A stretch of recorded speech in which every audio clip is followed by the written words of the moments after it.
नमस्कार, स्वागत है दिन भर की बड़ी खबरों में। आपके साथ मैं हूं मुबश्शरा परवीन।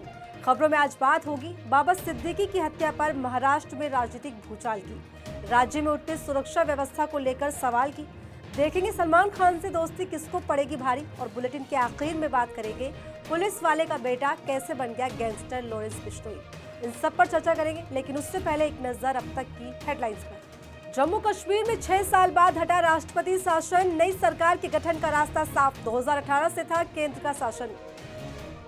हरियाणा में सीएम फेस को लेकर असमंजस में बीजेपी, अमित शाह और मोहन यादव को बनाए ऑब्जर्वर्स। 16 अक्टूबर को होगी विधायक दल की बैठक।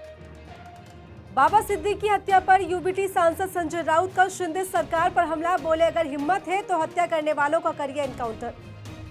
दिवाली से पहले दिल्ली में पटाखों पर लगा पूरी तरह से बैन, आतिशी सरकार ने आबोहवा देखकर जारी किया आदेश। केंद्रीय मंत्री चिराग पासवान की बढ़ाई गई सुरक्षा, मिली जेड कैटेगरी की सिक्योरिटी। दिवंगत नेता रामविलास पासवान की मूर्ति तोड़े जाने के बाद उठाया बड़ा कदम। अब खबरें विस्तार से। बात करते हैं सबसे बड़ी और अहम खबर की। राष्ट्रवादी कांग्रेस पार्टी के नेता बाबा सिद्दीकी की हत्या के बाद महाराष्ट्र की राजनीति में जबरदस्त भूचाल आ गया है। इस घटना के बाद पूरा विपक्ष मोदी सरकार और महाराष्ट्र की शिंदे सरकार से सवाल पूछ रहा है कि महाराष्ट्र में कानून व्यवस्था और सुरक्षा कहां पर है। महाराष्ट्र विधानसभा चुनाव से महज 1 महीने पहले एनसीपी नेता बाबा सिद्दीकी की गोली मारकर हत्या महाराष्ट्र की कानून व्यवस्था पर कई सवाल खड़े करती है। इस घटना पर कांग्रेस समेत तमाम विपक्षी दल मोदी सरकार पर हमलावर है। कांग्रेस ने बाबा सिद्दीकी की हत्या मामले में महाराष्ट्र सरकार से गहन जांच की मांग की और कहा कि महाराष्ट्र के मुख्यमंत्री एकनाथ शिंदे और गृह मंत्री देवेंद्र फडणवीस को कानून व्यवस्था की विफलता के लिए नैतिक जिम्मेदारी लेते हुए इस्तीफा दे देना चाहिए। कांग्रेस ने आरोप लगाया कि महाराष्ट्र में बीजेपी के नेतृत्व वाली महायुति सरकार अपने नेताओं और मुंबई के लोगों को बचाने में विफल रही।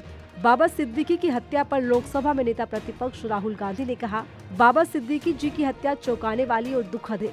इस कठिन समय में मेरी संवेदनाएं उनके परिवार के साथ है। ये भयावह घटना महाराष्ट्र में कानून और व्यवस्था की स्थिति में गिरावट को उजागर करती है। सरकार को जिम्मेदारी लेनी चाहिए और न्याय होना चाहिए। वहीं कांग्रेस अध्यक्ष मल्लिकार्जुन खड़गे ने कहा, न्याय सुनिश्चित होना चाहिए और वर्तमान महाराष्ट्र सरकार को गहन और पारदर्शी जांच का आदेश देना चाहिए। दोषियों को जल्द से जल्द सजा मिलनी चाहिए, जवाबदेही तय होनी चाहिए। कांग्रेस महासचिव जयराम रमेश ने महाराष्ट्र सरकार पर हमला बोलते हुए कहा, ये सरकार अपने आखिरी चरण में है, इसके साथ ही इसकी उल्टी गिनती शुरू हो गई है। रमेश ने कहा कि आज महाविकास आघाड़ी ने महायुति सरकार के खिलाफ एक आरोप पत्र जारी किया है, जिसका शीर्षक गद्दार आंचा पंचनामा है। ये एक ऐसी सरकार है जो विश्वासघात पर बनी है, जिसने महाराष्ट्र के हितों को बेशर्मी से बेच दिया और जिसने छत्रपति शिवाजी महाराज के आदर्शों और विरासत को कलंकित किया। वहीं महाराष्ट्र से राज्यसभा सदस्य और कांग्रेस नेता इमरान प्रतापगढ़ी ने कहा कि सच्चाई सामने आनी चाहिए और दोषियों को सजा मिलनी चाहिए। उन्होंने कहा, त्योहार के दिन ऐसा अपराध दिखाता है कि पुलिस और कानून व्यवस्था विफल हो गई है और ये गृह मंत्री की पूरी नाकामी को दर्शाता है। उन्होंने कहा, सरकार से जुड़े एक हाई प्रोफाइल नेता की सरेआम हत्या कर दी जाती है। इससे पता चलता है कि सरकार अपने ही नेता की सुरक्षा करने में असमर्थ है। आज महाराष्ट्र में महिलाएं, बच्चे, नेता और कारोबारी सभी असुरक्षित है। प्रतापगढ़ी ने कहा कि कानून व्यवस्था अपने निम्नतम स्तर पर पहुंच गई, इसकी जिम्मेदारी मुख्यमंत्री एकनाथ शिंदे और गृह मंत्री देवेंद्र फडणवीस की है। महाराष्ट्र में महाविकास आघाड़ी में शामिल शिवसेना यूबीटी प्रमुख उद्धव ठाकरे ने मोदी सरकार को घेरते हुए कहा कि महाराष्ट्र सरकार के हर कदम को संदेह की दृष्टि से देखा जा रहा है, जैसे कि एनसीपी नेता बाबा सिद्दीकी की हत्या के मामले में की गई गिरफ्तारियां और यहां तक कि बदलापुर यौन उत्पीड़न मामले के आरोपी अक्षय शिंदे की पुलिस मुठभेड़ में मौत होना। कांग्रेस नेता रागिनी नायक ने सरकार पर निशाना साधते हुए कहा, जब सरकार खुद अपराधियों की संरक्षण बन जाती है तो अपराधियों का मनोबल ऊंचा रहता है। उन्होंने कहा कि डबल इंजन सरकार में जिम्मेदारी भी दोगुनी हो जाती है। कांग्रेस नेता ने कहा कि इस मामले में अगर सरकार में थोड़ी भी नैतिकता बची है तो एकनाथ शिंदे, देवेंद्र फडणवीस और केंद्रीय गृह मंत्री अमित शाह को इस्तीफा दे देना चाहिए। अगर ऐसा नहीं हुआ तो जनता उन्हें सत्ता से हटाने के लिए तैयार है। नायक ने दावा किया कि तुलसीदास ने बताया था कि राम राज्य कैसा होना चाहिए, लेकिन शायद धर्म के स्वयंसंभू ठेकेदारों को राम राज्य की याद नहीं आती। आज महाराष्ट्र में रावण राज है, जिसे जनता खत्म करने के लिए तैयार है और शायद इसलिए वो चुनाव की तारीखों को टालने की कोशिश कर रही है। इसी के साथ एमवीए की एक और सहयोगी राष्ट्रवादी कांग्रेस पार्टी के प्रमुख शरद पवार ने राज्य सरकार पर निशाना साधते हुए कहा कि मंत्रियों की इस घटना की जिम्मेदारी लेने और पद छोड़ने की जरूरत है। बाबा सिद्दीकी की हत्या पर सवाल उठाते हुए राष्ट्रवादी कांग्रेस पार्टी की महाराष्ट्र अध्यक्ष जयंत पाटिल ने पूछा कि जब सत्तारूढ़ गठबंधन का नेता ही सुरक्षित नहीं तो सरकार आम आदमी को कैसे सुरक्षित रख सकती है। वहीं आम आदमी पार्टी के राष्ट्रीय संयोजक अरविंद केजरीवाल ने रविवार को दावा किया कि मुंबई में राष्ट्रवादी कांग्रेस पार्टी के नेता बाबा सिद्दीकी की हत्या से देश भर के लोग खौफजदा है। केजरीवाल ने ट्वीट पर एक पोस्ट में कहा, मुंबई में सरेआम एनसीपी नेता की गोली मारकर हत्या की इस वारदात से न केवल महाराष्ट्र बल्कि देश भर के लोग खौफजदा हैं। उन्होंने दिल्ली में भी कमावोश यही माहौल बना दिया। ये लोग पूरे देश में गैंगस्टर राज लाना चाहते हैं। जनता को अब इनके खिलाफ खड़ा होना ही पड़ेगा। इधर राष्ट्रीय जनता दल के नेता और बिहार के पूर्व उप मुख्यमंत्री तेजस्वी यादव ने बाबा सिद्दीकी की हत्या पर सवाल पूछते हुए कहा कि इस घटना ने महाराष्ट्र में चरमराती कानून व्यवस्था की स्थिति को उजागर कर दिया। ये घटना चौंकाने वाली और दुखद है। अगर मुंबई जैसे शहर में खासकर बांद्रा इलाके में ऐसी घटना हो सकती है तो फिर कहा जा सकता है कि वहाँ कोई भी सुरक्षित नहीं।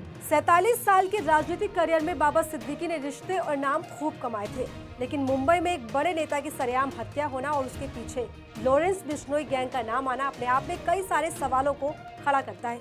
ऐसे में बाबा सिद्दीकी की हत्या को लेकर सवाल ये भी उठते हैं कि क्या सलमान खान से नजदीकी के चलते उनकी हत्या की गई है, और अगर यही असल वजह है तो अगला नंबर किसका होगा। ये सवाल पूरे बॉलीवुड इंडस्ट्री को खौफजदा करता है। महाराष्ट्र में विधानसभा चुनाव के बनते माहौल के बीच बाबा सिद्दीकी की हत्या ने महाराष्ट्र की सियासत और सिनेमा दोनों को हिलाकर रख दिया है। बाबा सिद्दीकी की हत्या मामले में लॉरेंस गैंग का नाम सामने आ रहा है। दरअसल बाबा सिद्दीकी की मौत के मामले में लॉरेंस बिश्नोई गैंग के सदस्य ने फेसबुक पोस्ट के जरिए इसकी जिम्मेदारी ली, जिसकी जाँच पुलिस कर रही है। लेकिन बाबा सिद्दीकी की हत्या और इसके पीछे लॉरेंस गैंग का नाम आने से मुंबई की शांत पड़ी आबोहवा में एक बेचैनी सी बढ़ गई है। बाबा सिद्दीकी की हत्या से पहले सुपरस्टार सलमान खान के घर के बाहर फायरिंग होना, सलमान खान के पिता सलीम खान को लॉरेंस बिश्नोई के नाम की धमकी मिलना, एक के बाद एक वारदातों ने ये सवाल खड़े कर दिए हैं कि क्या मुंबई में अंडरवर्ल्ड का खौफ फिर लौट रहा है, और अगर हाँ तो अगला नंबर किसका होगा। दरअसल बाबा सिद्दीकी की हत्या की जिम्मेदारी लेते हुए लॉरेंस गैंग की तरफ से जो पोस्ट वायरल हो रहा है उसमें लिखा है, आज जो बाबा सिद्दीकी की शराफत की पुल बांध रहे हैं, एक टाइम में मकोका एक्ट में था। इसके मरने का कारण आज अनुज थापर और दाऊद को बॉलीवुड और राजनीति को प्रॉपर्टी डीलिंग से जोड़ना था। इसी के साथ इस पोस्ट में बाबा सिद्दीकी की हत्या की जिम्मेदारी लेते हुए एक और बात लिखी गई, जिसने अब सलमान खान के करीबियों की रातों की नींद उड़ा दी है। इसमें लिखा गया है कि हमारी किसी से कोई दुश्मनी नहीं है, लेकिन जो भी सलमान खान और दाऊद गैंग की हेल्प करेगा अपना हिसाब किताब लगा कर रखना। ऐसे में राजनीति और सिनेमा में अपनी मजबूत पहचान रखने वाले बाबा सिद्दीकी की हत्या के बाद हर कोई ये जानना चाहता है कि क्या ये लॉरेंस बिश्नोई के बदले की एक कड़ी है कि सलमान खान की दोस्ती की वजह से बाबा सिद्दीकी की जान चली गई। इसके बाद सलमान खान के लिए खतरा बढ़ गया है और सवाल ये भी खड़ा हो गया है कि लॉरेंस बिश्नोई के अगले निशाने पर कौन है। कहा जा रहा है कि बाबा सिद्दीकी की हत्या की जिम्मेदारी लेने वाली लॉरेंस बिश्नोई की गैंग ने सलमान खान के सभी दोस्तों को साफ साफ चेतावनी दे दी है। लॉरेंस बिश्नोई की गैंग ने साफ कर दिया है कि जो कोई भी सलमान की मदद करेगा वो साफ तौर पर उनके निशाने पर आ जाएगा। यही वजह है कि सलमान खान के सभी दोस्तों पर अब संकट के बादल मंडराने लगे हैं। वजह है लॉरेंस बिश्नोई की गैंग ने बाबा सिद्दीकी की हत्या की जिम्मेदारी लेते हुए कहा कि सलमान खान के साथ करीबी दोस्ती और दाऊद के साथ रिश्तों की वजह से ही बाबा सिद्दीकी की हत्या की गई है। ऐसे में माना जा रहा है कि हाल ही में पंजाबी सिंगर एपी ढिल्लों के घर के बाहर भी लॉरेंस बिश्नोई की गैंग ने गोली चलवाई थी। ये गोलियां एक धमकी के तौर पर चलाई गई थी। बताया जा रहा है कि इसकी वजह भी सलमान से करीबी ही थी। कनाडा में पंजाबी सिंगर एपी ढिल्लों के घर के बाहर 10 राउंड फायरिंग की गई थी। लॉरेंस बिश्नोई और रोहित गोदार गैंग ने हमले की जिम्मेदारी ली थी। गैंग की तरफ से सोशल मीडिया पोस्ट में सलमान खान का जिक्र करते हुए कहा गया था कि सलमान खान से नजदीकियों की वजह से हमले को अंजाम दिया गया। बता दें, हमले से पहले सिंगर ने सलमान खान और संजय दत्त के साथ अपना गाना ऑल मनी रिलीज किया था। इसी तरह गिप्पी ग्रेवाल के घर के बाहर भी कुछ समय पहले लॉरेंस बिश्नोई ने हमला करवाया था। बाबा सिद्दीकी की हत्या के बाद ये कहा जाने लगा कि सलमान खान के साथ दोस्ती या करीबी रिश्ते गिप्पी ग्रेवाल के लिए भी खतरनाक साबित हो सकते हैं। बता दें, पंजाबी सिंगर सिद्धू मूसेवाला की 2022 में हत्या के पीछे भी लॉरेंस बिश्नोई की गैंग का ही हाथ था। सिंगर की मौत ने सभी को हैरान कर दिया था। इस घटना के बाद से गैंग कई बार हमले कर चुकी है। ऐसे में रडार पर सलमान खान के करीबियों को बताया जा रहा है। उससे पूरे सिनेमा जगत में दहशत का माहौल बना हुआ है। महाराष्ट्र की राजनीति में बड़ा नाम और बॉलीवुड से गहरा कनेक्शन रखने वाले बाबा सिद्दीकी का एक अलग रुतबा हुआ करता था, लेकिन ये रुतबा अंडरवर्ल्ड को कुछ खास रास नहीं आया और 66 साल के बाबा सिद्दीकी को शनिवार 12 अक्टूबर की रात बांद्रा में गोलियों से भूनकर मौत के घाट उतार दिया। सियासत में सबसे दोस्ती, सिनेमा में सबके यार, मुंबई राजनीति का चमकदार चेहरा, मुंबई की पार्टियों में सेलिब्रिटी जैसा स्टेटस रखने वाले बाबा सिद्दीकी अब दुनिया में नहीं रहे। 47 साल के राजनीतिक करियर में बाबा सिद्दीकी ने खूब नाम कमाया। बिहार के व्यवसायी अब्दुल रहीम के घर जन्मे जियाउद्दीन सिद्दीकी उर्फ बाबा सिद्दीकी ने छात्र राजनीति से अपने करियर की शुरुआत की। 1977 में एक किशोर के रूप में भारतीय राष्ट्रीय कांग्रेस में शामिल हुए थे। बाबा सिद्दीकी सुनील दत्त के संपर्क में आकर जल्द ही ऊंचाई पर चढ़ गए थे। वो सबसे पहले 1980 में बांद्रा तालुका युवा कांग्रेस के महासचिव बने थे। फिर 2 साल के भीतर वो इसके अध्यक्ष चुन लिए गए। 1988 तक वो मुंबई युवा कांग्रेस के अध्यक्ष पद तक पहुँच गए और 1992 में बृहन मुंबई नगर निगम यानी BMC के पार्षद चुने गए। 1999 में बाबा सिद्दीकी बांद्रा पश्चिमी विधानसभा क्षेत्र से विधायक बने। 2004 से 2009 में फिर विधायक चुने गए। ऐसे बाबा सिद्दीकी ने अपनी खास पहचान बनाई। हालांकि लंबे समय तक कांग्रेस में रहने के बाद इसी साल बाबा सिद्दीकी ने कांग्रेस का साथ छोड़कर NCP में शामिल हो गए थे। बाबा सिद्दीकी की शादी शहजीन सिद्दीकी से हुई। उनके 2 बच्चे हैं, एक बेटी अर्शिया सिद्दीकी और एक बेटा ज़ीशान सिद्दीकी। ज़ीशान राजनीति में सक्रिय है। वो वर्तमान में विधायक है। पिता के कांग्रेस छोड़ने के बाद ज़ीशान भी NCP में शामिल हो गए थे। मुंबई वेस्ट के अंबेडकर रोड पर रहने वाले बाबा सिद्दीकी ने अपने जीवन में सभी दलों के नेताओं से संपर्क बनाया। बाबा सिद्दीकी लगातार 3 बार उस क्षेत्र के विधायक बने जहां बॉलीवुड सितारों का जमावड़ा रहता है। यही वजह थी कि बाबा सिद्दीकी ने अपनी बॉलीवुड जगत में एक अलग पहचान बनाई। उनकी इफ्तार पार्टियों में बॉलीवुड के तमाम दिग्गज कलाकार हर साल शिरकत करते थे। साथ ही बाबा सिद्दीकी अपनी इफ्तार पार्टी के लिए खूब जाने जाते थे। इसी तरह कहा जाता है कि 5 साल तक एक दूसरे से बात न करने वाले शाहरुख खान और सलमान खान की सुलह भी बाबा सिद्दीकी ने कराई थी। ऐसे में बाबा सिद्दीकी सलमान खान के बेहद करीबी दोस्त माने जाते थे। हालांकि सलमान खान के करीबी होने की कीमत बाबा सिद्दीकी को इस तरह चुकानी पड़ेगी, इसका अंदाजा किसी को नहीं होगा। शनिवार 12 अक्टूबर की रात मुंबई के बांद्रा ईस्ट जैसे पोर्श इलाके में अज्ञात हमलावरों ने बाबा सिद्दीकी पर उनके निर्मल नगर ऑफिस के सामने गोली मार दी। गोली लगने के बाद घायल बाबा सिद्दीकी को लीलावती हॉस्पिटल में एडमिट कराया गया, लेकिन इस बीच उनकी मौत हो गई। NCP नेता बाबा सिद्दीकी की हत्या के बाद जिम्मेदारी लेने वाले लॉरेंस बिश्नोई गैंग एक बार फिर से सुर्खियों में आ गया है। अंडरवर्ल्ड की दुनिया का एक कुख्यात नाम गैंगस्टर लॉरेंस बिश्नोई, जो आज हर किसी की जुबान पर है। तो आखिर कौन है गैंगस्टर लॉरेंस बिश्नोई और जेल में बंद होने के बाद भी कैसे चलाता है गैंग, जानने के लिए देखिए रिपोर्ट। गैंगस्टर लॉरेंस बिश्नोई नाम आज भारत में अपराध और गैंगस्टरों की दुनिया में बहुत ऊपर आ चुका है। वो एक ऐसा गैंगस्टर के रूप में उभरा है जिसने न केवल देश में बल्कि अंतर्राष्ट्रीय स्तर पर भी अपने आपराधिक साम्राज्य का विस्तार किया है। लॉरेंस बिश्नोई का जन्म 12 फरवरी 1993 को पंजाब के फिरोजपुर जिले के एक छोटे से गाँव में हुआ था। उसके पिता हरियाणा पुलिस में कांस्टेबल थे, जो 1992 में पुलिस में शामिल हुए थे, लेकिन कुछ साल बाद नौकरी छोड़कर खेती करने लगे। बचपन में लॉरेंस का सपना था कि वो एक बड़ा अधिकारी बने। उसकी मां को उम्मीद थी कि उसका बेटा पढ़ लिखकर सफल व्यक्ति बनेगा। लॉरेंस ने पंजाब विश्वविद्यालय से LLB की पढ़ाई की और चंडीगढ़ की DAV कॉलेज से BA की डिग्री हासिल की, लेकिन उसकी जिंदगी तब बदल गई जब वो कॉलेज के छात्र संघ चुनाव में हार गया। कॉलेज चुनाव में हार ने लॉरेंस के जीवन को पूरी तरह बदल दिया। हार का अपमान वो सहन नहीं कर पाया और उसने अपराध की दुनिया की तरफ कदम बढ़ा दिया। इस दौरान उसने छात्र राजनीति के माध्यम से गोल्डी बरार से मुलाकात की, जिसने उसे अपराध की दुनिया में खींच लिया।